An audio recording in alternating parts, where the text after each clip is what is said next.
Questions for Steph. We'll start with Melissa here. Hey, Steph. Melissa Rowland, Fox Sports. Both Steve Kerr and Draymond Green talked about how you do not get enough credit for what you do on the defensive end and how you've grown in that area throughout your career. I'm curious, when did things really start clicking for you on that side of the ball? I mean, it's always been a point of emphasis in terms of trying to win basketball games and do your job. Over the course of my career, it's been a physical development that's happened over time that obviously helps. A lot of work that's gone into that. But at the end of the day, from my rookie year to now, it's always been about effort and just a care factor. Overcoming physical limitations or with matchups or whatever it is. If you try hard, good things will happen, and you'll continue to get better. So it's always been a point of emphasis. Howard on the just right. better at it now. Steph, the first time you guys won a championship, it was the strength in numbers team, but you had a lot of Clay scoring back then, and then the next couple you had Clay and Durant here. Does this one feel a little bit different so far? Do you feel like you're carrying more of kind of a scoring load than you're used to at this stage? I think it's different just because of the way the team's constructed. There's always a need for me to be aggressive, try to play make, try to score. Understand how the defense is going to guard me and guard us as a team, and be able to counter that. When as you compare it to years past, with the depth that we had, with the heavy loading of scoring that me, Katie, Clay had, obviously it looks a little different, but and the game flows a little different. But I think this year there's definitely a need for me to be aggressive throughout the game, to create, draw attention, get shots up, and just continue to apply pressure. Obviously, these first two games, it's gone well. I don't know what it'll look like on the road the rest of the series. It's just always about being confident with the ball in my hands and make plays. Next one in the back. Robert Littell, BSO, right here, Steph. What was it like seeing Jordan Poole hit that shot, that three at the end of the third quarter? He had been struggling. The whole team celebrated. It seemed like that gave you guys a real boost going into the fourth.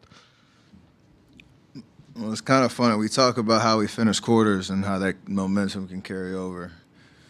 So that was obviously a big shot to get the crowd into it.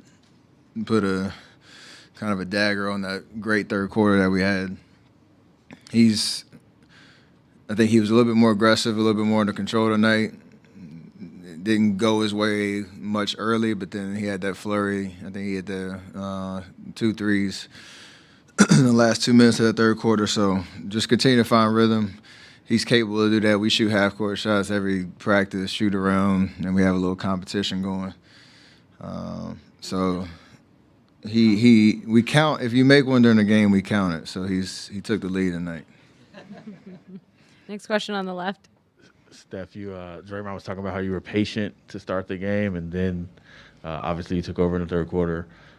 Does your finals experience and all the playoff games you played, would you say you're better at kind of sensing those moments and when to step off the gas and when to go, et cetera? Yeah, that's an accumulation of the last 2 years of trying to figure that out and balance. Kind of to a question earlier of the scoring load, the playmaking load, and everything that you try to accomplish throughout the game. So I try to be under control, composed, see the game, feel the flow and the rhythm, and know where I can get to my spots. And there's definitely a lot of composure there, and based on the experience of 15 to 19 and these last 2 years. Anthony. Yeah, Al Horford doesn't even get up a three tonight. Marcus Smart, I just think, went 0 of 3. What do you think you guys did much better defensively to shut off some of those holes? Just a level of focus to start the game. We look back at game one, and there were between Marcus, Al Horford, and Derek White, there were like maybe 4 or 5 shots that they got in the first half that were just uncontested, and they're professionals. They play this game just like we do.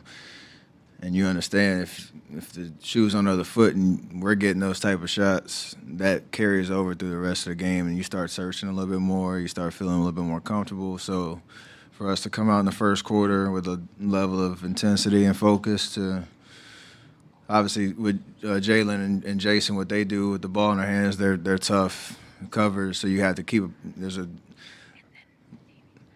it's more obvious what you need to do on those guys, but then certain possessions we kept the body on Al, tried to force Marcus into a crowd, and I think that carried over the rest of the game. So we have to continue to try to do that because they're liable to get hot at any moment. Next one in the middle. Hey Steph, what's the work that you do during both the summer and the season that enables you not just to keep your conditioning sharp, but also to be able to be constantly running around when you're on the court? I've always had that since high school, but again, it's not like one thing you do in the summer. It's an accumulation of every year, all the work that you put in that continues to show itself throughout your career, throughout the season, playoffs, and every year that I get an opportunity to play on this level. So I do pride myself on trying to be the hardest worker, the most consistent worker. Maybe the last 2 or 3 years you work a lot smarter than harder, just a little bit more often, especially in the off season. But that's that old saying, like what you do in the summer shows up, at moments like these. So doing my job. In the middle. Steph, 2 questions. One, Draymond as well as anyone. He said tonight he needed to send a message to you guys about holding himself accountable, bringing the energy and attitude. When did you know tonight was going to be like extra amped, Draymond? About 5 minutes after game one. That's all I needed to see and hear from him, just in terms of what he knew he needed to do. And I think we talk about it. Some of that stuff doesn't necessarily or doesn't always show up in the stat sheet in terms of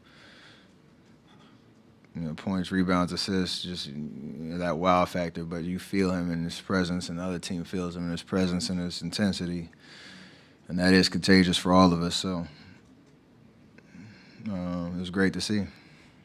Last couple of questions, Tim and then Steph, Bob. you guys always run the high pick and roll, but it seemed like even heavier doses of that. Was that just because you had it going a little bit and you were feeling good at that spot, or was it called more? What was the kind of going heavy pick and roll there? Just feel and matchups, and you understand how this series is going to continue to go. There are going to be a lot of adjustments, different looks, but if I can get in those, kind of one-on-one matchups and be able to play make out of that and read the defense well, we can create a lot of good shots. And thankfully, it was those type of possessions. Either we got a good shot or the ball started moving and we weren't turning the ball over, which helped our offense kind of settle in a little bit. And then when we have good offense and good shots, that helps our defense a lot. So we'll see how it goes the rest of the series, but it's been working. Stole my question about Draymond's intensity, but how much did having him on Brown more tonight sort of trickle down to the rest of the defense? How much did that have a ripple effect on the way you guys played defense? I think you could have put Draymond on Coach Udoka, and it would have been a different ball game from yesterday, just based on the way he approached the game. So matchups are matchups, but everybody has to bring the right intensity, and Draymond did that from the jump. Thanks, Steph.